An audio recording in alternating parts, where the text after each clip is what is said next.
full support Yes. of the Occupy movement.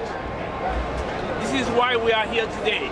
We think that the movement should address individual corporations, because some corporations are doing good to the society, to the public. Yes. But corporations like Home Depot should be addressed individually, should be occupied. Because Home Depot destroy minority business. Okay. A company like Home Depot promoting supplier diversity would say to a minority vendor that in order to work for me, you have to change your font color. The job crisis in America is a man-made situation. Let me ask you this right here, Luke, and this is the American Reverend Jackson. You can't see me on the camera, but I'm sure you will hear me. What is this here all about? It is about economic justice, because the world come to a point where we are realizing that corporations are stepping on us. They are taking advantage, making life miserable, making it very difficult for people to make it in America, a country, the richest country in the world, where we have no jobs. The veterans came from war, they can find jobs because corporations are destroying them. And Home Depot is one of them. For instance, Home Depot would sell goods made out of the United States to the government when actually those goods, according to the 1933 law, should have been made in the United States in order to create jobs. Well, let me ask you this right here. You know, people talk about that a lot, that a lot of the items today are coming from overseas, coming from China and things of that nature. But let me ask you, don't America import things to China and to different nations, or are we just a one-nation people that we just deal with ourselves? Actually, we cannot be in an island by ourselves. We have to deal with other countries. Sure. But sometimes it's being done too much. They're doing it to us. We have to come to a point where America has to realize that we have to create jobs here, because people are suffering in the United States. What kind of jobs can we create here? Should we go back to making light switches again, or making bulbs? I said this last year at the One Nation March, October 2nd of last year. I said this right here to a gentleman, the same thing. What kind of jobs? Should we go back to retooling our factories and things of that nature, and trying to build what we can get cheaper overseas?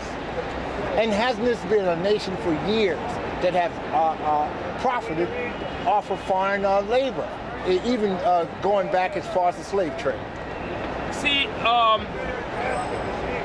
America does not really have to go to the pre-60s, where we had a lot of manufacturers here. But still, a lot of goods can be made in the United States in order to generate jobs. Because America is a country where we try to support the world, when actually people in here are suffering. We are not creating jobs here, we are exporting jobs instead of creating jobs in America. Are we in the United States this right here? Are we waiting for the next best thing to make? Is that it? Is that what we're making? Is that what we're looking for? Are we looking for the next best thing that maybe we can make, where we can make economic commerce off of? Actually, we have plenty here. We have plenty that we can do. People are willing to work. We can create jobs. We have the technology to our advantage.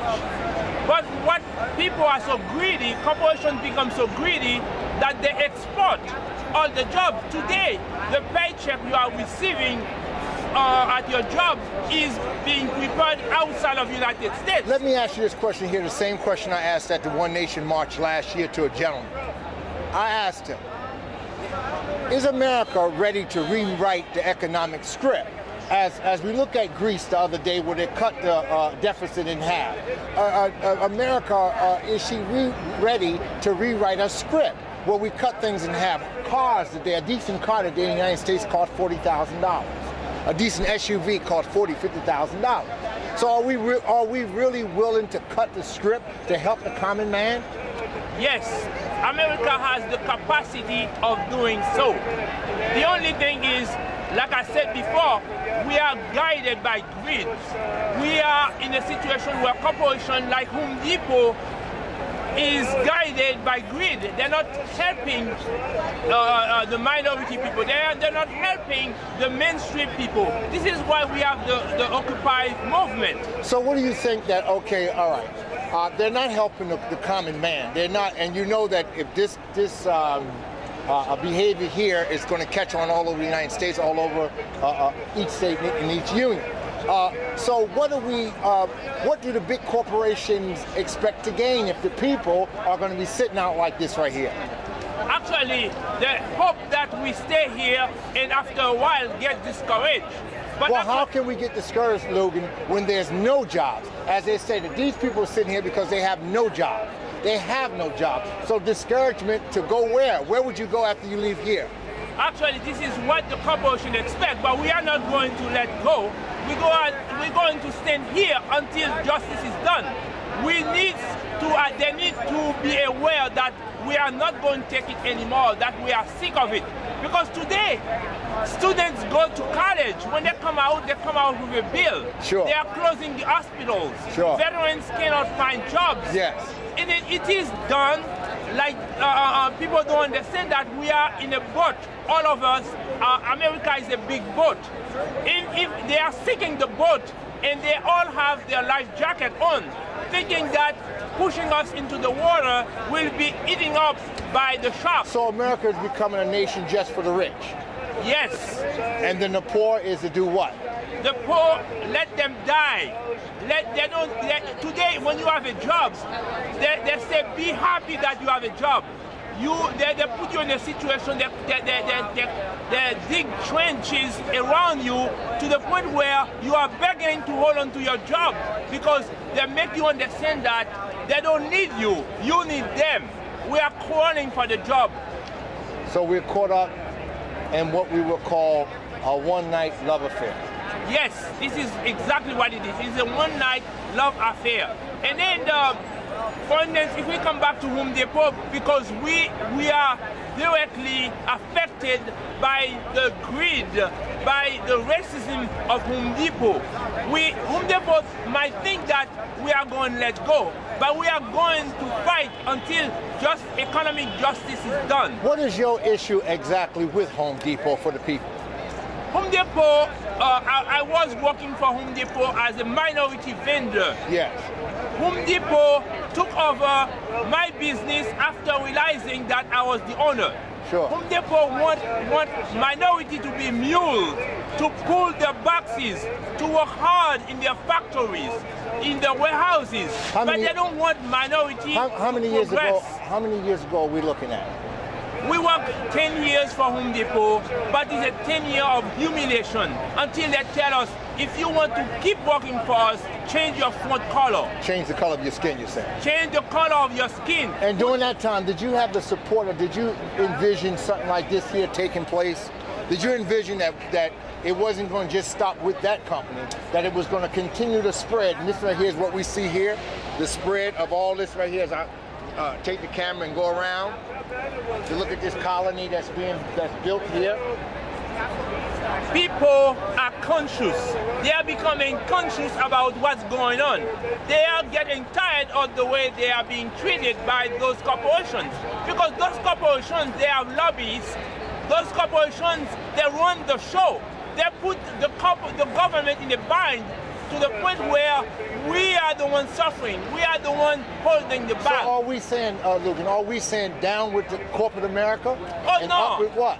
We are not saying down with corporate America, because a lot of corporations are doing good to the country. Sure. But some of them are so greedy, they don't want to pull the minority up. They want the minority to step on the minority, to keep the minority down. You have mentioned minority. And when you say minority, are you talking in terms of black minority, or are you talking in terms of everybody? Because these people here truly on a cold day in the subway wouldn't be considered minorities. So what are you saying? We are considering minorities as black. Those people are not only black, not only Spanish, those people behind us who are suffering, they are minority because they are the 99%.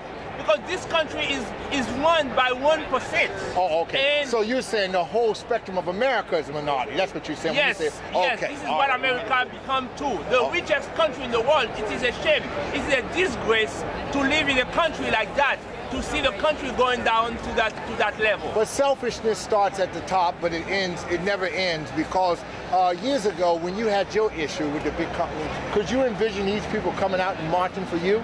Oh no, we didn't see it like that, because it used to be a time where America was treating their workers properly. Sure. It used to be a time where people were getting raises. Sure. Because they produce.